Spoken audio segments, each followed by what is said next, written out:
Welcome back everyone to Let's Play GD, well I guess I should say the After Action Report on GD 1938, the scenario for Advanced Tactics Gold. Play by email multiplayer series.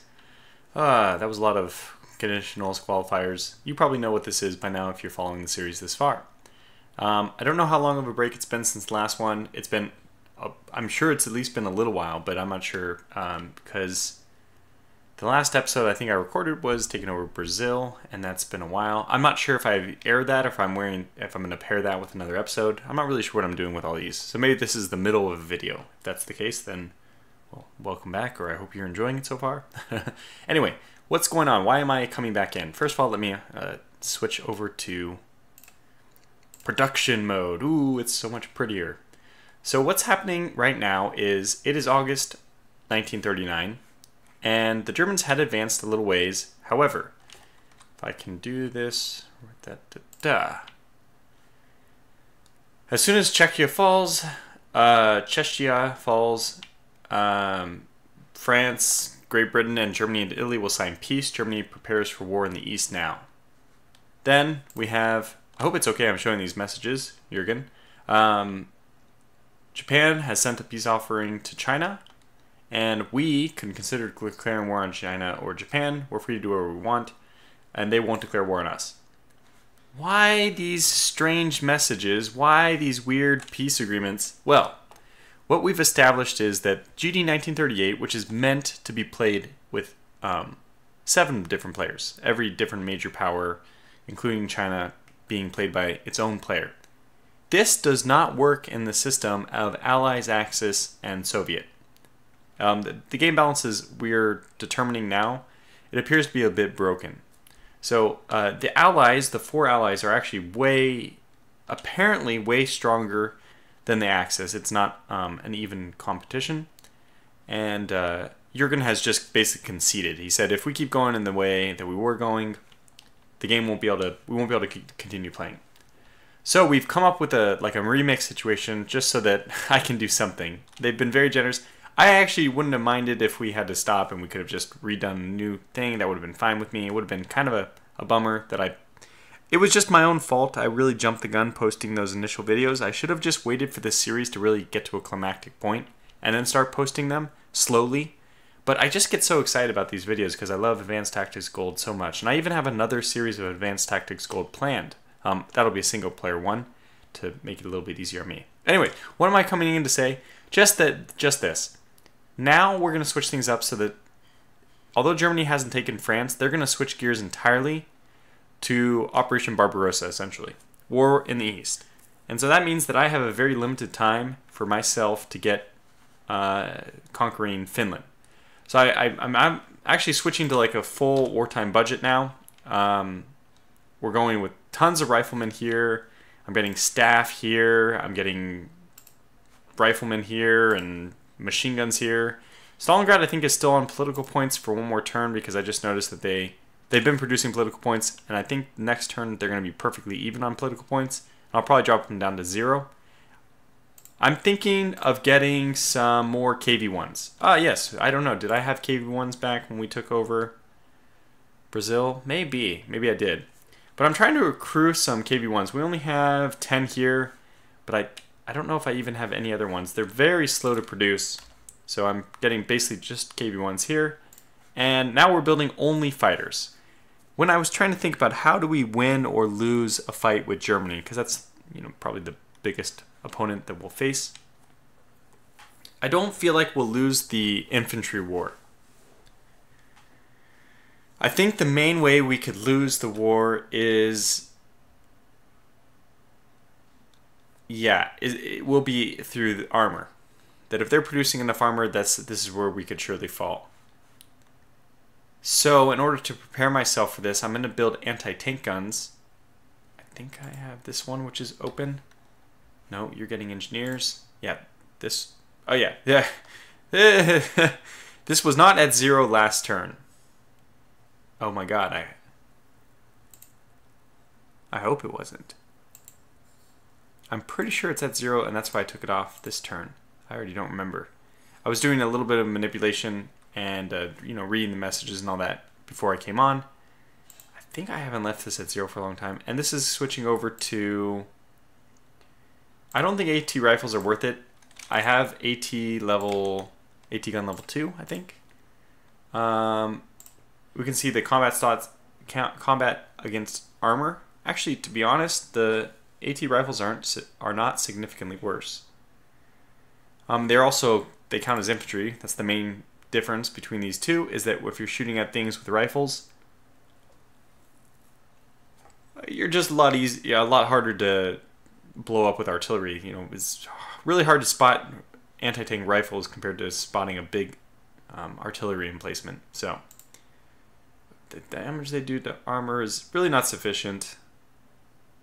140, 280, 200. Yeah, 240, 200, 400 is just much better. And what's the difference in price anyway? So the AT is 162 and the AT gun is 378. That kind of makes it almost worth it to just do a whole bunch of AT guns. AT rifles, I should say. But what I want to do is do research into AT gun 3, since this is 1939 tech. And this is truly going to be worth it if we do it that way. So let me once again go back to Omsk. See what we would do for artillery. Let's compare this one, which we've already started looking at, with AT gun 3. So now this is all the same, which is good. Sometimes you see an increase in supplies, but combat stats, yeah, this is really good. Over a 60% increase in capability, which is fantastic, and good defensive increase as well. Against infantry, a minor increase, but slightly less than 50%. But the infantry is not what this is there to kill, right? It's there. It prioritizes armor first, of course, and infantry is actually 4th, which is good. It should prioritize infantry 4th. Okay, so I'm thinking about doing this. We have the political points to do it. We're still getting like 180 a turn, which is great. Tons of political points pouring in, which is why I'm still trying to like cut back on the production of different things so that I can get more military stuff. So, Omsk, what will you build for us? Probably AT gun 3s. What's fixed artillery? Huh. Immobile guns for defense. What are your combat stats? Well, they do 450 to everything. HP of... What are you considered? You're considered artillery with hit points of 500. That seems pretty good. Let's just check out what our KV-1s can do to artillery. So to artillery, they do up to 360. And this is a pretty good tank. I mean, it's a great tank. It's the best thing that the Russians are going to have in the beginning of the war. So having this one, which is probably as good as it's going to get, doing only 360, that probably has a pretty good chance of knocking out the fixed emplacement, actually. But it doesn't... Does it prioritize? Question is, does it prioritize those? It does prioritize them second. Okay, fair enough. So just working through all the math. Basically, doesn't matter. I mainly want to come in and say that war will be happening soon. It's August 39. I expect war to happen by the end of this year. Or actually, I should say maybe by summer 1940. It could happen a year from now. We kind of put the general time frame 6 months to a year from now. I need to get to Finland. So you will see actually another video recording. I don't know if it'll be tagged in with this one, a continuation, or a separate video about attacking Finland. That should happen next turn. Or, let's see. Yeah. I just need this engineer to be in position to build a road across here, since this is a river crossing, actually. There's a bridge here, but unfortunately, all the artillery I have lined up may end up destroying that. So we'll have to be a little bit careful. I don't know. I'm trying to play off camera. I just keep restarting the scenario as the Russians, and I do the attack with just a very limited amount of people I have here. But just doing that even is helpful for me to get an idea of what this attack, like, it's basically just training for the attack. So hopefully it goes off well. But otherwise, I don't think there's anything else I wanted to say in this video. There's not a whole lot which is going on. Okay, so since Brazil has been taken over, all this land has gone to the Germans. So this is, okay, so this is actually Germany, and this is Italy, actually. It's a minor distinguishment because they are allies. But there's the line all the way around here. Basically, Italians got Yugoslavia. Germans are still fighting against the Czech. That's what Rufus mentioned. Jurgen mentioned his message to me. Once this falls, then the Allies will declare peace with the Axis, and he'll shift his forces east. The only remaining neutral in the Slavic area is Bulgaria, holding down neutrality. So the Romanians are gone, the Hungarians are gone, everyone's gone except for Bulgaria, which is actually really beneficial to me because the Greeks are not likely to do anything except for maybe turn allied. And this isolates me and Turkey from the threat of Italy, which, you know, when the Germans go to war with us, I'm pretty sure that also means that Italy goes to war with us as well. So, yeah, we got some forces. I do have some forces lined up on the east still. I did take over this communist Mongolia at some point. Looks like these guys are out of supply. I did not even realize that until this very turn. That's a real bummer. They can't move either. Well, we can solve this. We can just switch this over to a supply, which is very slow at making, but yeah, and just start supplying these guys. Probably that's not even enough. Well, I'm kind of disappointed that I only noticed this now. We just need enough supply to get one of these units out. They can't move anywhere. That's a really unfortunate thing. Aha! Actually, we just need to switch these guys over to this headquarters and they will get supply. Yeah, we can just do it this way. How is your ability to reach down here? It's yellow. Not bad. So what we can do, I think we can do this, is put this headquarters underneath that headquarters. So now the Irkutsk command is controlling the Mongolian command, and that'll disperse resources to these guys. It's a little unfortunate that they're in yellow, which means we'll take a supply penalty hit. But I'll just do this for a couple turns until we declare war with Finland, and then we'll take them back. Anyways, I was just going to show you that we do have forces lined up on the eastern side, but I don't have any desire to go to war with China or with Japan, so yeah. So that said, I guess that's it for this little clip. I don't know where this is going to go. It might go attached to another video, so I'll say my goodbyes here, but maybe this will continue. Thanks for watching, and I'll catch you back for more GD 1938. War is coming soon. Welcome back, everyone, to Let's Play Advanced Tactics Gold. GD 1938 is the scenario, and we are October 1939. We've gone quite a ways. I actually don't know which video I recorded last. It might have even been last month. I already forgot. This series originally, I mean the actual email series back and forth between the two other gentlemen who were playing this with me, originally started out with the idea of doing it very quickly, but I'm the one who's really slowing us down. If they are watching this in the future, I think they agreed not to watch it while we're playing, but if they watch it in the future, I just want to apologize. I really... I know I'm the reason why things are going slow, and so I'll just apologize. Nonetheless, where the heck are we? We're at the cusp of war with Finland, and on top of that, I think I already did a gameplay video on this, but the Germans have receded back to their original territory, and the French and British are now at peace with the Germans and the Italians and everyone, and basically because Germany and Italy have essentially been defeated on the Western Front, it was just going to go really slow for them, and I was never going to get involved, so we kind of had a powwow, a big council, and we decided to move. I don't know why we had to do this. I think it would have been better if Germany had just kept the territory they had, because it would make it more exciting. But Germany is going to mount Operation Barbarossa instead. And I've been warned that this is going to happen very soon. We even see that the troops are starting to pile up along the border. And I have pulled my troops back from the border because I'm trying to reinforce. Anyway, I'm going to continue to do the reinforcement off camera, but we'll probably be coming back every turn from now until the start of the war, because I'm going to declare war on Finland this turn, and there should be a lot of interesting stuff that's going to happen. So basically, I've been building up, and now finally here it is, the war.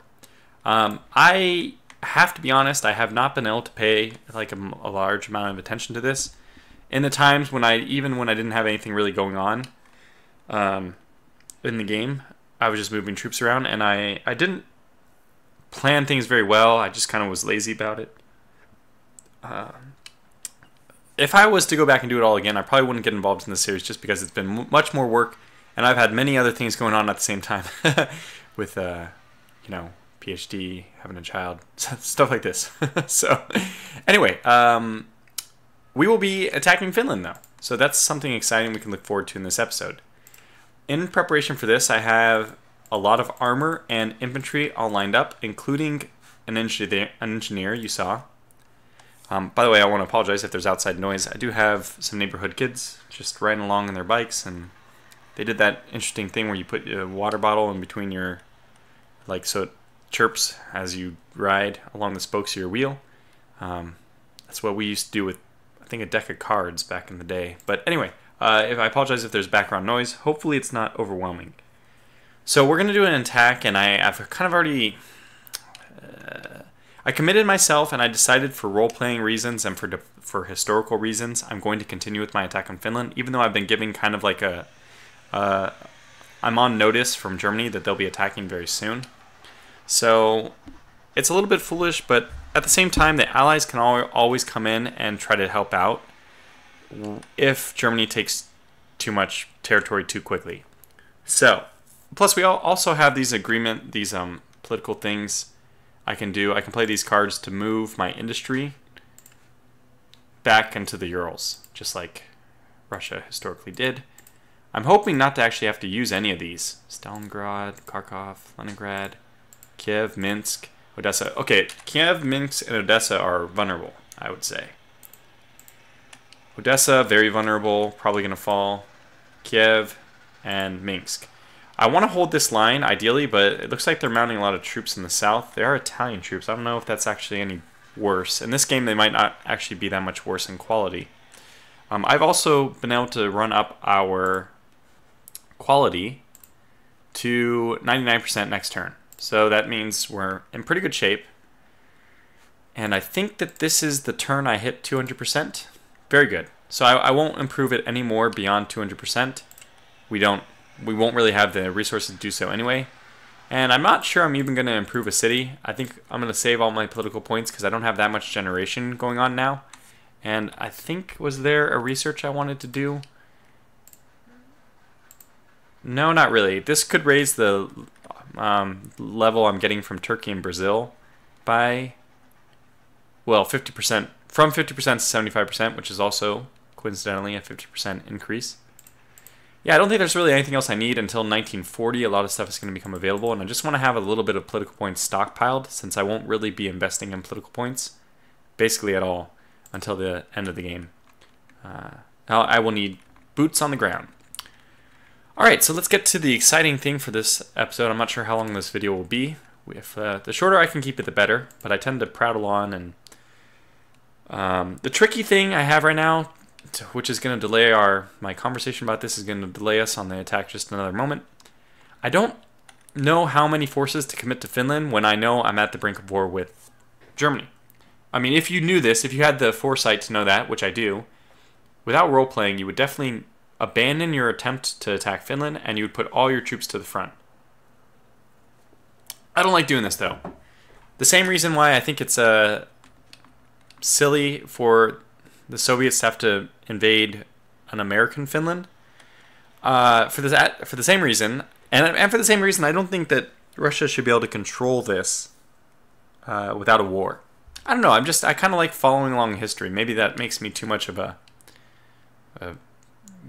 takes the fun out of some games if there's not enough randomness or freedom of choice. But I like following along history. And hey, as I've already mentioned before, a long time ago, if we can recreate history, the Russians are going to be pushed pretty hard, but we'll still come out on top.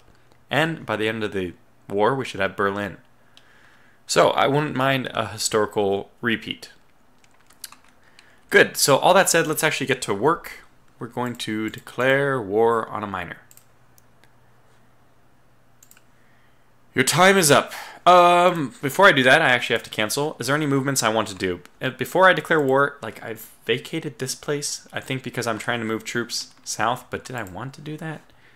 Do I want any troops closer? I think these are okay. Yeah, here or here doesn't really matter. Just because moving troops into this hex, which I don't think I can move any more in. Yeah. You have a max stack of 14. I already have 14.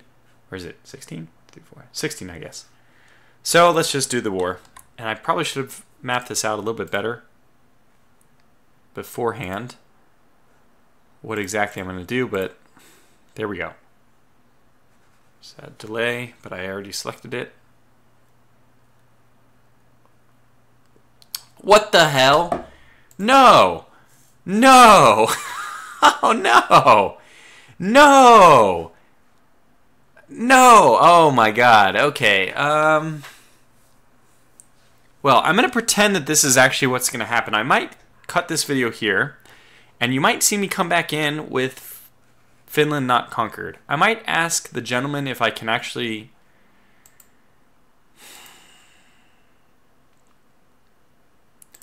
I actually have no idea what the odds of that happening were. That already happened to me twice. Like, it's insane.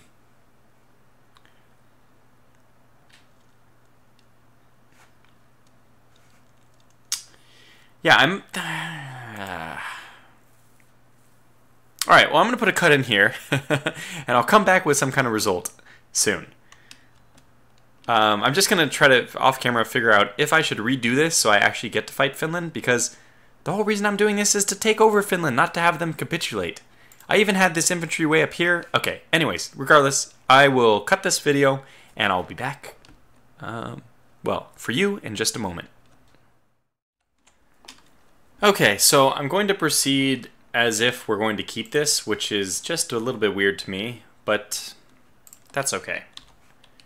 Very strange to have 3 nations all concede. I don't know if I just, this is how RNG works sometimes.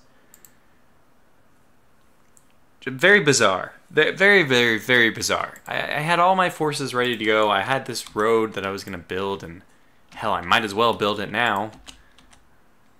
No reason not to, even though this is considered foreign territory still. Even though we've conquered it, but it's still foreign. Okay, so let's just carry on as if the war is gonna... Let's pretend I won the Finnish war. I might end up still going back and editing this out, or like I should say, putting in a different video for the second half, where I actually go to war with Finland. I actually fight them. But for now, let's presume I'm not going to do that. So that means I need to get all my artillery to the front, and this is actually a really good thing. Obviously, it's really not good to have none of my artillery near the front. So I don't know where to put them, though. I need to arrange the entire front, and I was planning to do this off camera. Let me just talk with you a little bit about what I plan to do for the front. I can probably combine a couple videos together, and we will have probably another video next turn while we're still waiting, where I can show you a little bit better what my plans, how my plans have actually unfolded. Because right now we have a mess of units that I'm trying to just mesh together. Right now, I was planning to hold strong in the north and not as strong in the south. And that wasn't my plan. That was just how my forces were arranged. Because I was shifting everyone north so that we could do better in Finland. So maybe it's a really big blessing in disguise. Notice that I'm actually leery of an invasion. And I'll probably... Helsinki defense seems difficult. I probably won't defend Helsinki beyond I mean, I probably won't defend Finland beyond Helsinki. How much do you actually give me in terms of political points? Let's just get you set up doing political points because I don't... I'm assuming you'll be captured, recaptured so quickly that it won't matter. Let's see. 4,000, is that... That's really big. That's probably worth defending. Okay. So I'm going to have to rearrange this. Let's see. This headquarters is going to take these units. I can't get my submarines out anywhere. I really should have tried to get these submarines into the Baltic, where they would probably be surrounded and killed anyways. I mean, this is... The game with huge hex sizes makes it very difficult for submarines to like slip through the cracks, although they really could do that in real life. So the reason why I say that is I don't think submarines can go through a hex that has enemy units in it. And just because we made the hex sizes huge in this game, you know, they're bigger. Obviously, you usually have a battle with just France as your entire map, and our world is the entire map, so... the hexes are just significantly larger, and it doesn't allow for submarines to transport through enemy units, which is actually really important in these small, well, quote-unquote small, but there's plenty of room in here for submarines to operate. Yeah, maybe it's fine. We'll just... I don't even know what we'll do. We'll just leave them. I don't care. I can't really do anything with them. Okay, so I'll probably shift this orange headquarters to be the defense of Helsinki. I have a lot of artillery. I'm going to have to move back. You know what? I just didn't plan any of this on camera. I didn't expect this war to... I had all this prepped. A perfect attack ready. The reason I have this engineer here is because there's a bridge between Leningrad and the fort here, which you can see. I was going to hit this so hard with artillery that I was going to blow the bridge. I was going to destroy it. I even had all my bombers and stuff in position so that we would bomb this hex, and that would destroy this bridge. That's why I had an engineer ready to go with 150 engineering points. I think that's enough. That's what he needs. He needs 100, I think, to... Oh, right. I would have to move across and then build the bridge backwards because it's double the cost when you build into... This is heavy forest, HF, heavy forest. So, all right, I guess I'm just going to put a cut in this video quickly, but the plan is to shift, let's shift yellow in tight so that right now black is trying to help with the defense, but I don't know if black should be involved in the defense as much as I currently have them. Let's get these units moving forward. This one moving forward as well.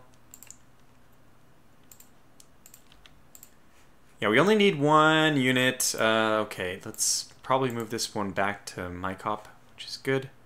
And let's move this one to Rostov, where 1, 2, 3, it'll be close enough. This is probably where the black headquarters will take over, is in the Crimea.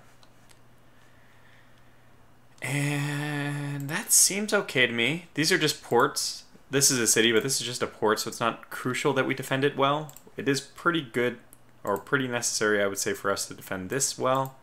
I'll probably need to reinforce these units with some more riflemen. I have plenty of riflemen. How many is plenty?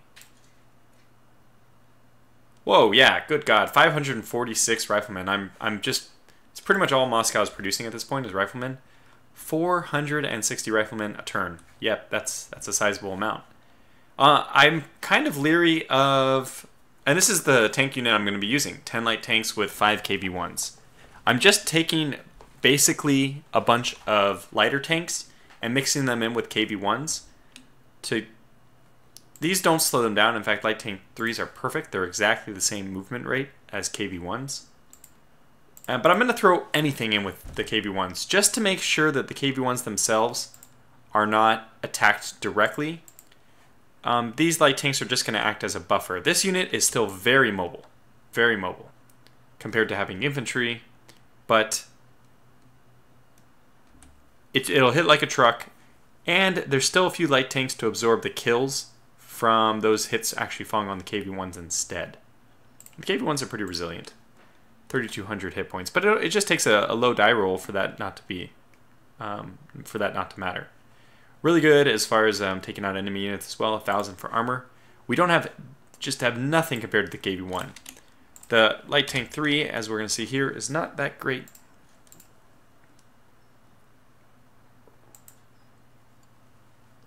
So we have 400 for this one. Infantry, I guess anything above 200 is probably sufficient. So Light Tanks 3s are probably going to destroy infantry on a regular basis.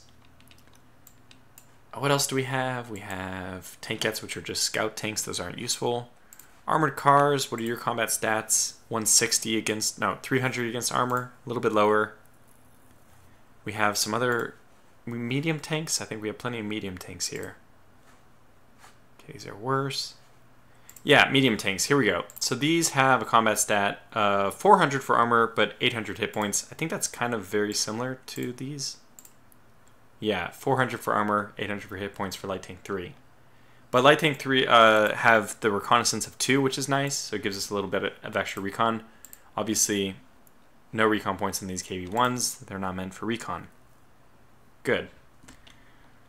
So I'm just going to try to mash together a sizable front. These guys, I'm putting in 40 and 4. I'm doing 10 to 1 for my ratio of machine guns to riflemen, just because riflemen are so easy to produce that we can just throw riflemen in everywhere. Just tons of riflemen. So we have 40 and 4 going on, but I'm also planning to give them 2 infantry guns as well. So we'll do that. 1, 2, 1, 2. So it's 44 to 2. That's the final count. Get this one over here even. Let's do it this way, move them in here. Get them to get 2 each. And then move it back. That's a pretty good unit, I think, in all. 44, 2, and 2. No anti-tank capabilities here, but I have a few anti-tank weapons. We see 25 AT gun 3s amassed. And I think I'm just putting those in select units. We can see like these guys are moving out. So this is a mistake. 30 and 4 should be 40 and 4. I'll have to upgrade all these guys, but there. So this one has 2 AT guns. Some of my units will have AT guns. I'm just going to position them wherever their armor is. If the rest of the groups are infantry, then I will be mainly doing infantry. We can do air reconnaissance if we want, which will give us some points. Some reconnaissance points over the wire. So what we see we're up against is they've got some artillery in position. They have kind of normal clumped units. I've took my mortars off. I'm going to save my mortars for counteroffensive units. Mortars just don't defend very well. So only 26 and 4. I mean, this is really bad. So I'm going to save them for when I'm actually mounting offensives. So I won't be using them in the initial defense. And hopefully eventually I'll have counteroffensive units with those. But for now, defense. We got to think about digging in. I also wanted to get... Oh, okay, well I guess the engineers from here, they are now going to be tasked with very, very quickly moving south. And I do want to have them build a few more fortifications. For example, on the Minsk-Kiev line, better behind Vilnius. Here, I want my line to be. We'll hold the swamp, and we'll hold here.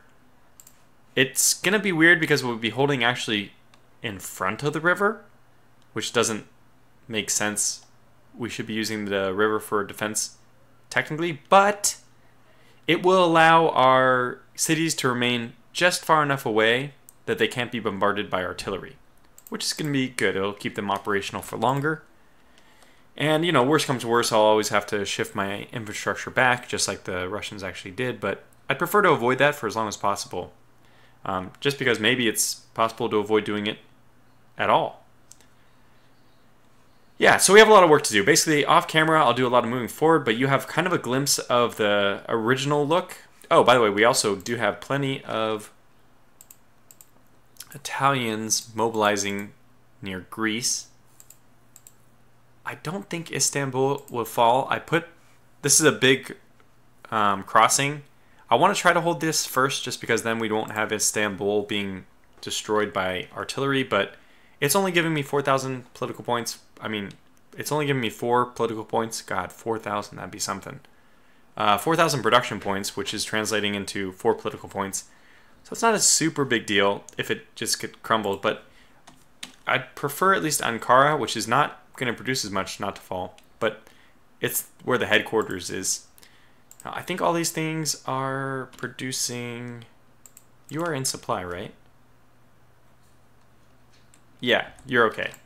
I don't know where he's getting his supply from, though. Do I have him under? Yeah, so everyone's subordinate except for the Brazilians obviously are way over. Okay, well, that is... Oh, I want to make one other note. I tried to start setting up a nice anti-air network. So we have some Yak-1s, which are going to be reasonable enough to prevent the Germans from having total air supremacy. I have, right now, my Type 5s and my actual... the pathetic fighters currently stationed in the 4 positions. They're just going to get whatever damage done they can, be destroyed, and then we're going to replace them all with the Yak-1s. So they're just like the initial stopgap, the initial surge. They'll take a lot of the blow, and then I will be moving up the Yak-1s immediately. So even I think Vilnius, this is the first turn. It's actually been completely repaired. That's probably a good point for me to move my Yak-1s up over here. We'll get 2 over there. That's going to help. They already have a good defense range, so that's it's going to be very helpful. We can do a little reconnaissance over here as well. So we can actually do reconnaissance like this. Okay, that gives us a pretty good idea of what's there. We'll send our recon plane down here, I think. See if we get a glimpse on anything. Just some units over there. Do we have any other units that can brave the gap all the way? I'm not expecting to hold Lvov, so maybe... I think I want you to actually do reconnaissance here. No. Who else can give me reconnaissance here? I guess I can move this unit up. Okay, they have 4 in there. Move you back and get the 51 to move up twice. There we go. That was enough scouting to cross the threshold. What are we up against? Panzer IICs, 3Ds. Neither of these are super intimidating. Let's just compare, for example, this to my KV-1. It's horrendous, by the way, how good these German tanks are. So they have only armor piercing of 280, and I have... Like, I'm 4 times better than them, basically. The KV-1s are decent tanks. So these are just about light tank 1s? Yeah, light tank 2s. Because they're about equal to my light tank 3, actually. But they're obviously really good because they're German. And especially the early tanks for the Germans were probably, in relation, the best for what they needed to get done. How do these stack up? Oh, these actually have 400. Damn. So these are actually pretty decent units. Now I've already started on my KV-1 production, so we won't face a total armor rollover. But, yeah. It's still going to be a challenge because the Germans obviously have a lot of armor. Now we don't know how much they've grinded against the French and all that, so... And I've been totally free to produce whatever I want the entire game. Which, yeah, has just left me in a pretty sizable advantage over the Germans. I would say that it's possible we'll even hold. I may be grotesquely optimistic, and that doesn't happen at all, but it's a possibility, I would like to think. Let's do a little bit more reconnaissance. Okay, that was even sufficient to give us all we need, but let's just fine-tune that reconnaissance a little bit. Maybe one more. Okay. So we're up against a small garrison unit, another garrison unit. We might even try to counterattack into Klaipėda.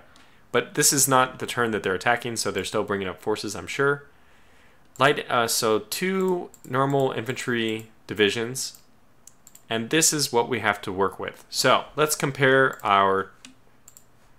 these Bf 109Cs, which these weren't that amazing. We might not be so outclassed. Let me look at the Type 5 or the Type 10 that we have. we have the Type 10? Or we have the Type 5. No, we have the Type 5. Darn. Oh, well, we're going to be really outclassed then. Yeah, so this is not... I guess this is not... This is just a random generation who wins. So... 44 to 38, 117 to 110. Yeah. It's about an even fight, which means against my Yak 1s, we are far the superior aircraft, actually. So this is really good news. I'm tentatively hopeful. Tentatively hopeful that we can hold out. Again, if we do, it's not because Germany is a bad player. It's just because they've been just already grinded a lot of their army away in the West. It does look like the sizable push is going to come in the South. So I'll react to this. Okay, enough prattling on. I love looking at this. I could just spend like hours, and I do spend hours just looking at this and planning. So I will come back on the next episode, and you'll see how we've deployed our army. Until then, thanks for watching, and take care.